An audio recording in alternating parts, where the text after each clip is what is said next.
all know how important self-care is for us as women, but as wives, it's even more important. And over time, as things change, as the years go by, it's so important that we reevaluate what self-care really means for us as wives. But before I get into all that, let me welcome you back to my channel. My name is Ayanna, and this is Beyond Committed, where we talk about everything from life, faith, family, marriage, motherhood, and everything in between, and we take them beyond. If this is your first time here, welcome, and I'm so glad you stopped by. And to make sure you're not a stranger, make sure you press that subscribe button below and turn on your notifications so you don't miss a video. All right, now let's dive right in.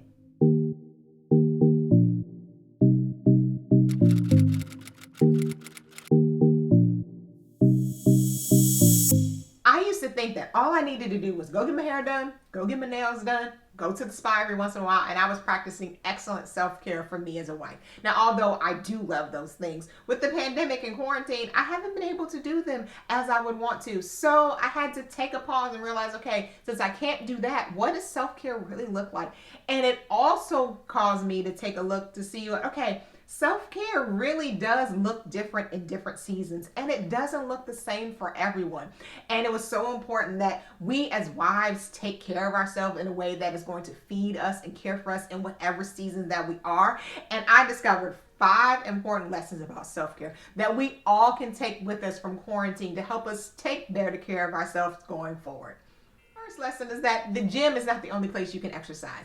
Now, taking the best care of your physical body is so important. And I know so many of us love going to the gym. It's the camaraderie. It's having people around you to push you, to motivate you, to just go harder, to do more. I love group exercise classes. It's the way for just me to stay motivated and me to spend time just on me. But if you can't go to the gym, does that mean you can't exercise?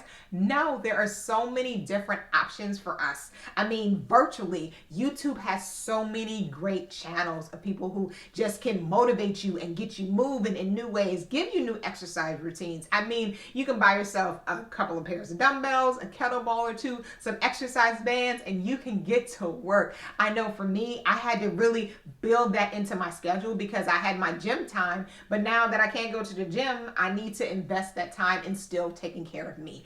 And you can also make it a family affair. I mean, me and my family started walking around our neighborhood, which we never did before because we were always too busy and had other things to do. I even started running with my husband. He's a runner. Running is not my thing, but he loves it. So I'm like, okay, look, he can't go to the gym. I can't go to the gym. Why don't we just run together? So we started running together at 5 a.m. before the snow happened here in New England. So it was a way for us to invest in our marriage as well, but also for me to take better care of me. So I would encourage you, just because you can't go to the gym or fit it in your schedule doesn't mean you can't take the best care of you. And the second self-care lesson is snacks are real. And by that I mean they count.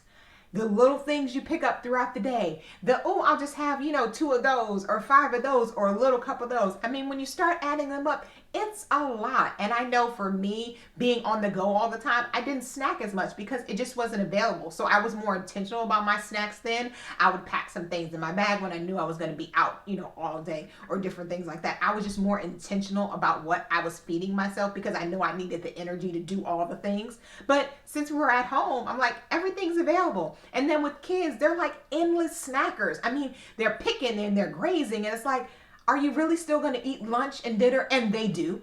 And we do too. So it's so important that we are mindful of the things that we eat. And snacks are so important because they add up. I mean, if you want to take great physical care of your body, you have to make sure you are mindful of what you're putting in it and realize that it affects your energy too, because I know I was just doing like endless carb snacking and just sweet things and just breads and little crackers and all these things. And yeah, they taste good for the moment, but they weren't giving me any energy. And then I was still a little sluggish during the day. I was still hungry. So it's so important that we are mindful of our snacks, limit them where we can. And when we are going to snack, make it intentional. Make the snack worth it.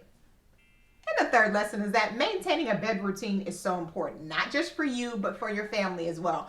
Because being that we're at home and we're not going and doing so many things, and so many of us have kids that are doing school virtually. So, I mean, they don't really need to go anywhere. I don't need to get them up and get them out of the door. And you may be working home as well. So it's like, okay, I just need 10 minutes to get from, bed to the office. So it's like, I don't need that much time. I may not need that much sleep, but you do. Sleep is such a great way to just take care of yourself, a great way to just be able to recharge. And we need it just to be physically and mentally healthy. So it's so important that you set a bed routine, even if it's a little later. I know for us, my girls go to bed a little later when it's like virtual school week, but it's still a definite bedtime. And I even have a definite bedtime. I literally have a reminder on my phone that says, go to bed, Ayanna, at 9:20.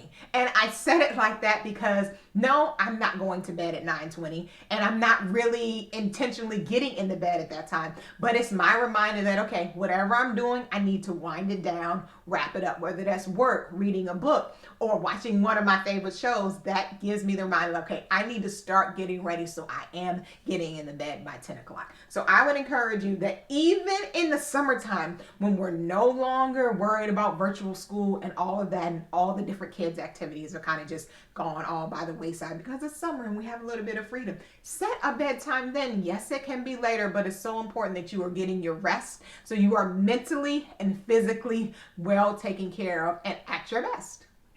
And the fourth self-care lesson is get dressed daily just for you. Now, I know it's easier just to say, look, I'm going to put on these sweatpants and this t-shirt. I'm going to put my hair in this bun. I'm going to just wear these pajamas. They're clean. I'm clean. Why not? While I love a good pajama day, and we do have those from time to time, it's so important that we are just refreshed and ready for the day, and getting dressed helps you do that. Do you have to get fully dressed with full makeup, hair, and all of that? No, but if you like it, girl, do you. Do whatever is comfortable for you, but do something that makes you ready to tackle your day. I know for me, I am not a get all dressed fancy girl just on a regular basis, but I love a good button down and, some leggings, or I fell in love with like lounge wear and hoodies and stuff with sayings on. I'm like, this is super cute, and they can be cute and comfortable at the same time. So if you do have to run out of the house, you can run out with what you have on. You don't have to get redressed,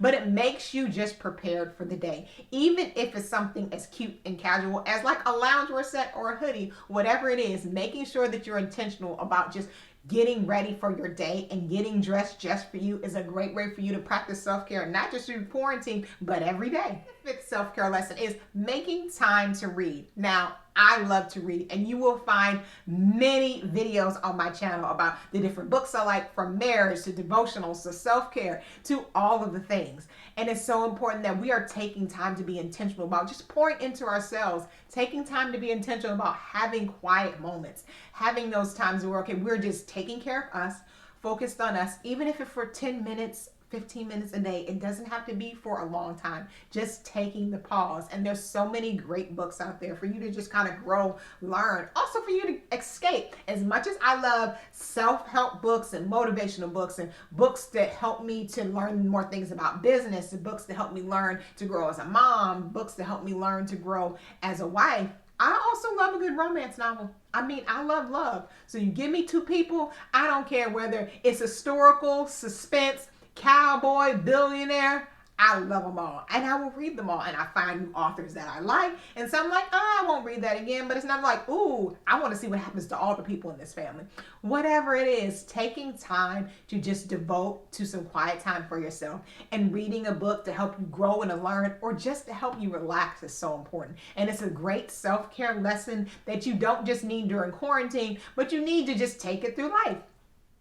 All right, that's it for today. And I want to know, what is one self-care lesson you learned during quarantine that you're going to hold on to? Let me know in the comment box below. And if you like this video, make sure you give it a thumbs up, and make sure you press the subscribe button and turn on your notifications so you don't miss a video. All right, now, until I see you again, bye.